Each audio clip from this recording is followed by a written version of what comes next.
Aloha, everyone. This is Senator Mazie Hirono of Hawaii, and I have a wonderful guest tonight. Her name is Whitney Aragaki. She is a high school STEM teacher. I guess I was going to, can we start over? Oh, we can't start. You can see that we're not exactly practicing, but what the heck. I thank everybody for watching this. We're streaming on live. And as I said, we have Whitney Aragaki, who is Hawaii's Teacher of the Year. And she is one of 4 finalists for National Teacher of the Year. So congratulations to you, Whitney. And let's just have a conversation about, a little bit about yourself, how you became a teacher. I realized you come from a family of educators. And what you find among the most challenging things. So let's start with, tell us a little bit about yourself and why you went into teaching. Absolutely. Thank you so much for this opportunity, Senator Hirono. It's very nice to meet you. Thank you. I've been teaching for 12 years now. I currently teach at Waiakea High School in Hilo, Hawaii, on Hawaii Island. And I teach biology, AP Environmental Science, Advanced Placement Environmental Science. And I teach a senior capstone class for the Public Services Academy for our Career Academy School. I also teach online with the Hawaii eSchool program. And I teach AP Environmental Science and AP Computer Science Principles. And those are courses that are available to all students in the public school system in our state. And I get to reach a variety of students from Kauai all the way down to Ka'u. I got into teaching almost like I fell into it, I think. My mother was a teacher. She was my biology teacher. I owe so much to her for just allowing me to travel with her students as they went to do science fair projects, and they took so many field trips, and that's how I really got to know Hawaii Island so intimately. And I think I never wanted to go into the family profession. Much of my family is in education. Yes. But when you have that experience of I went to college on the continent, and I was just missing Hawaii so much. And I was missing all that makes Hawaii special, the people, the cultures, the community. And I realized how much the community had supported me throughout my time in school. And I felt like I had to give back. And I felt that this is the best way that I can give back and have fun every single day with wonderful students who truly engage me, challenge me, and make me want to become the best version of myself. And I hope that I can do that for them. So I think giving back through teaching is something that you come from a family of educators. And I'm really glad that you mentioned that you like to have fun, because I know from the work that I've done in the education space, and I've been an advocate for public schools for a long, long time, is that boredom is a huge issue for a lot of students. And the fact that you make it fun, obviously, I think is one of the reasons that you are the effective caring teacher that you are. So one of the other things that I also know is that there are very few women in the STEM area, because girls and women drop out of the STEM field at all levels. You are a STEM teacher. So how do you inspire or encourage, especially the girls in your class, to stick with it and to be engaged in the STEM area? Absolutely. Senator Hirono, as you know, in Hawaii, we have many teachers that look just like me. 25% of our teaching cadre is Japanese. And so I've had a lot of mirrors. I've had a lot of teachers that have looked like me, that have challenged me, that have shown me what it means to be a strong science teacher, what it means to be a strong woman in our community. And when I went to college, I didn't have that experience. I thought I wanted to go into engineering and computer science, and I didn't see anyone that looked like me. So I really had to dig deep and remember all of the strength that my teachers back home had instilled in me and said, you can do it. You can be anything you want to be.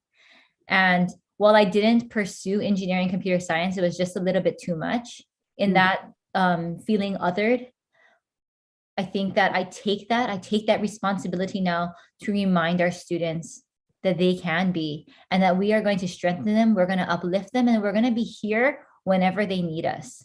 Whether it's taking first year calculus and saying, hey, I just need a tutor, like we can do that. We can always support no matter what, and we can push our students to move forward. I think that is one of the truest blessings of being a teacher, is that we're teachers for life, and support our students for life. That it's never, if they're 30, if they're 50, we're going to be there standing by them. And I still have such amazing teachers who still stand by me, who still encourage me, and who still like cheer me on. And some days, on the hardest days, that's what I need.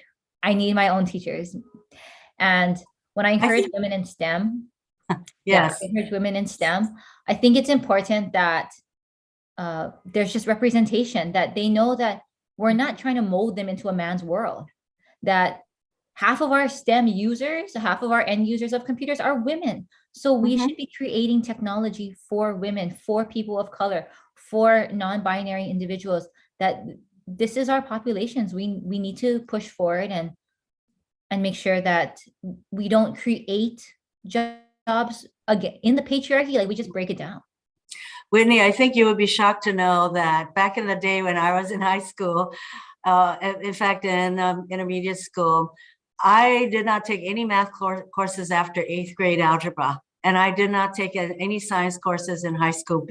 The kids now say, how did you even manage to get into college? That is a good question. So we require those courses now, which I wasn't required, but I think that it would have made a huge difference if I had a teacher who made it fun, like you, and teachers who encouraged me to go into those areas. Not that I'm complaining about what I get to do, which I'm grateful for, but teachers have a huge influence over their students. And those teachers who are encouraging like you have a lasting impact on the kids. And believe me, as I push through bills in Congress that provide more support for women and minorities in STEM, I'm grateful that we have a teacher like you. That's why you're the teacher of the year in Hawaii.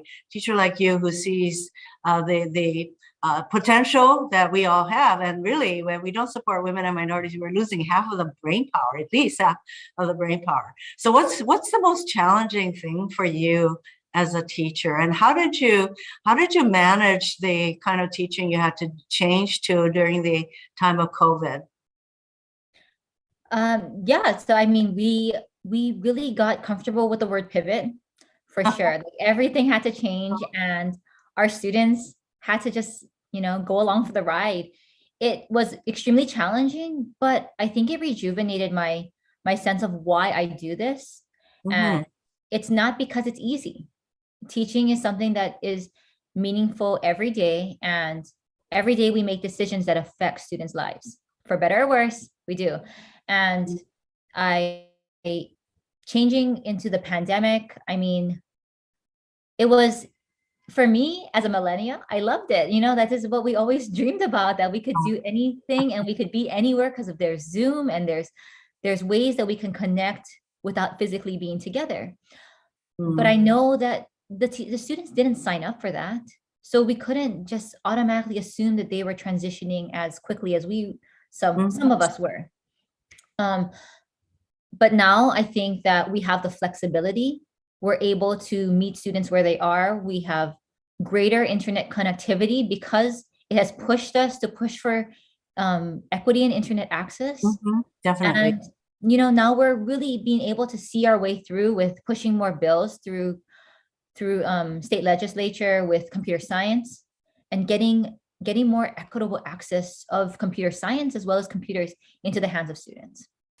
Whitney, that is so important, because when we talk about equal education, if a student doesn't have access to the internet, which is one of the reasons that the connectivity is so critical, and there is money coming through the infrastructure bill for internet connectivity so that we can have equal education for our kids.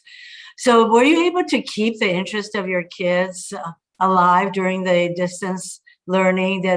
Would they show up for your virtual classes?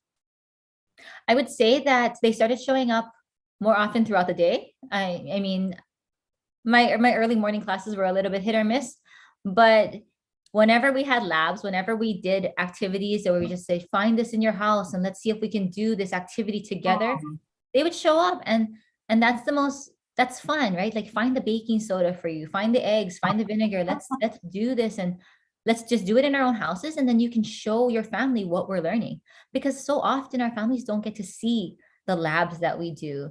They mhm. may see it on Snapchat later, but they don't get to see it immediately. So when we were able to bring in families, that was so amazing. And we were able to talk story with families, bring in special guests because we had practitioners just right there next to us. So it was great to connect the ohana for sure during this time. I think that that is so creative.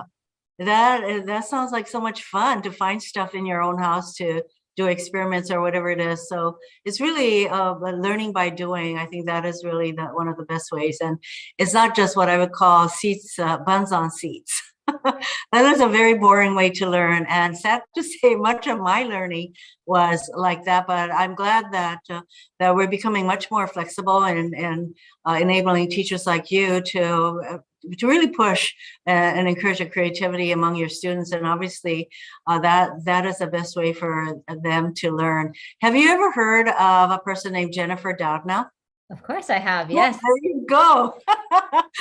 So she graduated from Hilo High School and is the winner of a Nobel Prize in science. My gosh, she went to public school in Hilo. So that is a great thing to know that girls can excel in the STEM areas. So I've been really enjoying this chat with you. And, even if we're doing it virtually, I hope that the people who have been watching can see what kind of enthusiasm and commitment you bring to teaching. And that's why you are Hawaii's Teacher of the Year. And I just want to thank all of the other educators and teachers who are, I hope, watching this to know that you folks are essential people.